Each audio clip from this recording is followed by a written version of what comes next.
नमस्ते, मेरा नाम शुभम है और आप मुझे ब्रेन ऑफ बिहार पे देख रहे हैं। बहुत लोगों का मैसेज, फ़ोन, कमेंट आ रहा है कि मेरा 30 बॉन्ड है जिसमें से मात्र 5-6 बॉन्डों को ही ओके किया गया है और उसी को एडिट करने दे जा रहा है रीसबमिशन में। तो हम क्या करें? तो मेरा सजेशन ये है कि बहुत ही लिमिटेड डाटा और स्कैन किया हुआ फॉर्म, मतलब एक तरह से फिल्टर लगा दिया गया है सहारा के तरफ से, वही दिया जा रहा है जिससे कि 25-50 हज़ार 1 लाख तक का ही क्लेम प्रोसेस हो सक्सेसफुली। क्योंकि अगर आपका 4 लाख का क्लेम है और 4 लाख में कोई और गलती नहीं है तो सब अगर एक ही बार दे दिया जाएगा सहारा की तरफ से तो 4 लाख की देनदारी इसकी खड़ी हो जाएगी तुरंत देने के लिए। तो बहुत ही लिमिटेड डाटा देने की कोशिश हो रही है सहारा की तरफ से ताकि भुगतान नहीं हो पाए और 5,000 करोड़ जो आया है वो खत्म जल्दी नहीं हो, क्योंकि जैसे ही खत्म होगा ये 5,000 करोड़ सीआरसीएस और पैसा डिमांड करेगी सहारा से, वो भी सुप्रीम कोर्ट के माध्यम से। तो इसके पास कोई चारा रहेगा नहीं पैसा देने के सिवाय। तो लिमिटेड डाटा जब दिया जा रहा है तो मेरा सजेशन ये है कि अगर आपका 20 बॉन्ड में 5 बॉन्ड ही ले रहा है एडिट में, तो उस 5 बॉन्ड को फिलहाल आप रीसबमिशन कर दें, क्योंकि पोर्टल से अभी मिलना 10,000 है। अभी 10,000 मिलेगा, आपका 1 लाख भी प्रोसेस हो जाएगा। तो अगर 50,000 तक आपका प्रोसेस होके रहता है तो 10 से 20, 20 से 30, अगर 50,000 तक का भुगतान अगर होता है आगे तो 50,000 तो आपके पास आ जाएगा। और ऐसा नहीं होगा कि तीसरा बार रीसबमिशन का मौका आपको नहीं दे, एडिट करने का नहीं दे, क्योंकि ये तो पोर्टल की खामी है कि आपका सारा बॉन्ड नहीं ले रहा है जबकि आपका सारा डाटा सही है। तो आगे इस पे कार्रवाई होगी तो डाटा देगा तो मिलेगा। लेकिन फिलहाल आप लोग जो भी आपका ले रहा है, अगर 85,000 का क्लेम रीसबमिशन में ले रहा है उसको कर दिया जाए, ताकि जो पैसा है वो जल्द से जल्द खत्म हो और इसका पता चले कि आगे ये क्या करने वाली है। यही मैसेज लोग कर रहे थे क्या करें, तो मेरा सजेशन यही है कि रीसबमिशन जितना ही बॉन्ड का ले रहा है आप लोग कर दें, वेट नहीं करें, क्योंकि हमको उम्मीद नहीं है कि जिसका नहीं ले रहा है ये आगे करेक्शन करेगी। क्योंकि हमारे पास 1-2 बॉन्ड है जिसमें मात्र एक ही मेंबरशिप है और उसको जहां ओके करेगी कि 2 लाख का लायबिलिटी इसको खड़ा हो जाएगा। और मेंबरशिप फॉर्म सहारा के साइट पर अपलोड भी है, मैसेज भी आ गया है, लेकिन अभी तक रीसबमिशन नहीं करने दे रहा है। लिख रहा है कि आपका बॉन्ड का रीसबमिशन अभी नहीं किया जा सकता है क्योंकि डाटा मैच नहीं करता। तो मैसेज सीआरसीएस कैसे दे दी? इसका मतलब है कि सहारा ने गलत डाटा प्रोवाइड कर दिया या गलत इंफॉर्मेशन दे दिया सीआरसीएस को कि हाँ इसका फॉर्म आपको दे दिया और पोर्टल पे अपलोड नहीं किया। इधर तो एडिट हो नहीं रहा है, वहां सहारा बोल रही होगी कि पार्टी कर नहीं रहा है रीसबमिशन, जबकि प्रैक्टिकली देखने की जरूरत है जो सीआरसीएस को मॉनिटर कर रहे हैं लोग, कि सारा कुछ सही होने के बाद, मैसेज जाने के बाद भी एडिट लोग नहीं करके रीसबमिशन कर पा रहे हैं कि ताकि पैसा लोगों का मिल सके। ये प्रैक्टिकल प्रॉब्लम है पोर्टल से रिलेटेड। लेकिन जिनका ले रहा है वो लोग जल्द से जल्द सबमिट कर दें। जो लोग क्लेम नहीं किए हैं आज तक वो लोग भी क्लेम कर दें। हम आप लोगों को बताए थे कि ये पोर्टल केवल लायबिलिटी वहां पे खड़ा करने के लिए कि 85,000 करोड़ रुपया का प्रिंसिपल अमाउंट लोगों का जमा है सहारा में, और इसको दिलाने के लिए सीआरसीएस और सरकार क्या कदम उठा रही है देखने वाली चीज है। तो जब हम लोग अपना डाटा अपना क्लेम कर दिए, वो भी टोटली केवाईसी वेरीफाइड, आधार लिंक के है सब अकाउंट, तो अब दिलाने के लिए सीआरसीएस क्या करती है, क्योंकि 5,000 करोड़ जैसे ही खत्म होगा वो अगला पैसा मांगेगी, और जिसका मैच्योरिटी नहीं पूरा हुआ, डेथ क्लेम है, ये सब का पैसा नहीं दे रही है। लेकिन सीआरसीएस सहारा से तो ये पूछ सकती है कि 31 मार्च 2023 तक का कितना मैच्योरिटी आपका पूरा हो चुका है, उतना पैसा हमको दे दीजिए, क्योंकि क्लेम आ गया है जिसका मैच्योरिटी पूरा हो चुका है वो आज नहीं कल डिफिशियंसी हटा के मेरे पास आएगा। तो उसके दिलाने के लिए क्या कर रही है सीआरसी, ये जानना जरूरी है।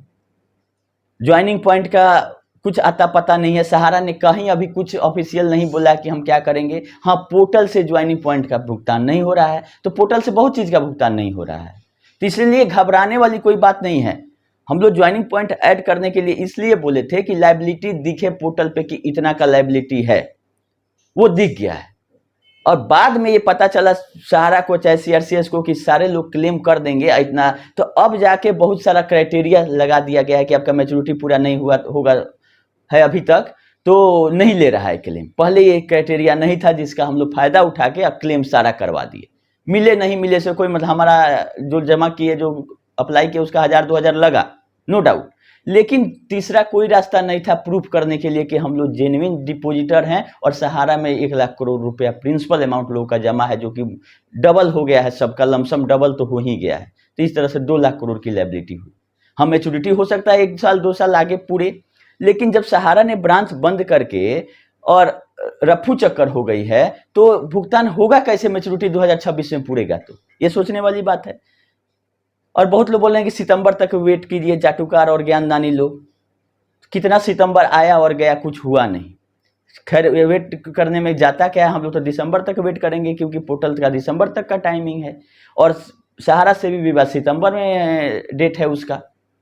लेकिन उससे सोसाइटियों का कितना निस्तारण होता है देखने वाली बात है, क्योंकि सोसाइटियों का केस दिल्ली हाई कोर्ट से वापस हो गया था, अपना विड्रॉ कर ली थी सहारा। तो सोसाइटियों केस तभी तो सुप्रीम कोर्ट में जाना बाकी है। एक रीट पिटीशन जो कुशवाहा जी के द्वारा डाला गया है उसमें सोसाइटियों का नाम है, तो उसमें क्या क्या हो सकता है नहीं हो सकता, ये तो कोर्ट के हाथ में है।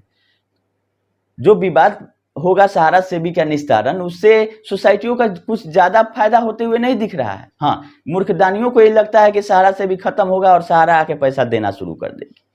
तो देख लेते हैं सितंबर में क्या होता है। हम लोग को कोई बेचैनी नहीं, या बेचैन होके भी कर क्या सकते हैं।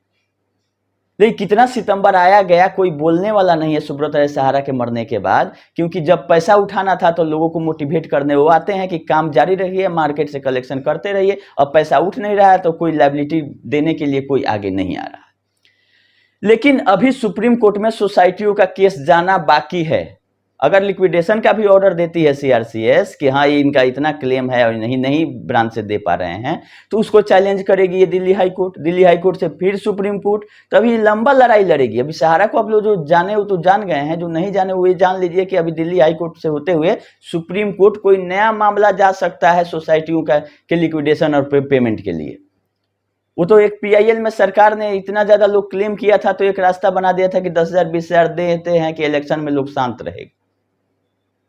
तो हमने सोचा कि आप लोग को बता दें कि पोर्टल का यूज कीजिए, जितना एडिट हो सकता है, जिसका ले रहा है वो जल्द से जल्द कर दें, जो नया अप्लाई करना है वो भी लोग कर दें, ताकि प्रेशर बना रहे।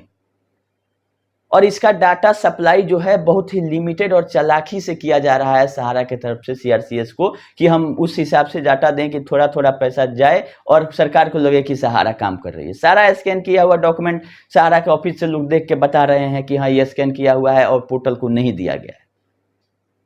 ये ऐसा क्यों कर रही है कि जान रही है कि जैसे ही हम देंगे उतना का क्लेम सक्सेसफुली प्रोसेस हो जाएगा, उतना का लायबिलिटी मेरी खड़ी हो जाएगी कि इतना पैसा लाइए। 5,000 करोड़ जैसे खत्म होगा, जितना क्लेम सक्सेसफुली प्रोसेस रहेगा उसको देने के लिए सीआरसीएस चली जाएगी सुप्रीम कोर्ट में कि जिसका मैच्योरिटी पूरा होगा उसका भुगतान हमको करना है, सहारा ले आए। ये लाएगी कहाँ से? ये तो देना 10 रुपया नहीं चाहती है, ये तो 10,000 बहुत दूर की बात है। ये तो चाह रही है कि जितना पैसा मेरे पास आ गया, हमको आगे बिजनेस करना नहीं है, वो मेरा हो गया, जो भी दे रहे हैं हमको लॉस हो रहा है।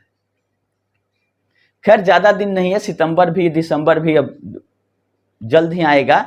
और कार्रवाई क्यों नहीं कर रही है सीआरसीएस, ये सोचने वाली बात है कि इतना बड़ा क्लेम हो गया है, इस ऑफिस बंद कर दी है और पोर्टल से सारे लोगों का समाधान नहीं हो रहा है, तो रिमेनिंग सहारा पे प्रेशर क्यों नहीं बनाया जा रहा है नोटिस जारी करके कि आप जिसका मैच्योरिटी 23 के बाद पूरा हुआ वो क्यों नहीं दे रहे हैं, डेथ क्लेम आप क्यों नहीं दे रहे हैं, MIS क्यों नहीं दे रहे हैं, क्यूसॉप का आप क्या कीजिएगा। तो सरकार की तरफ से कोई कार्रवाई नहीं करना ही सबसे बड़ा है।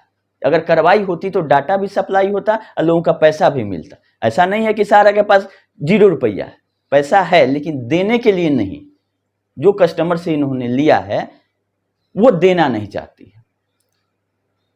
अब तो संपत्ति है तो करेगी क्या, तो करेगी कि वो अपना खर्चा चलाएगी, उसको लायबिलिटी कहीं संपत्ति कहीं, और लोगों को घुमाएगी या गुमराह करेगी, या कुछ मूर्खदानी ज्ञानदानी अभी भी उसका चाटुकारिता करते हैं जबकि उनका भी पैसा सबसे ज्यादा फंसा हुआ है।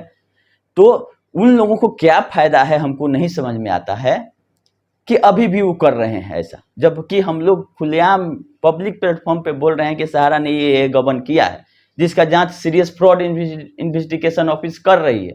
उसका जिस दिन रिजल्ट आएगा उस दिन तो पता ही चल जाएगा। लेकिन उसके बाद भी लोग संभल नहीं रहे हैं, क्या चाह रहे हैं कि ये स्कूट में करते करते बहुत लोगों का डुबा दिए।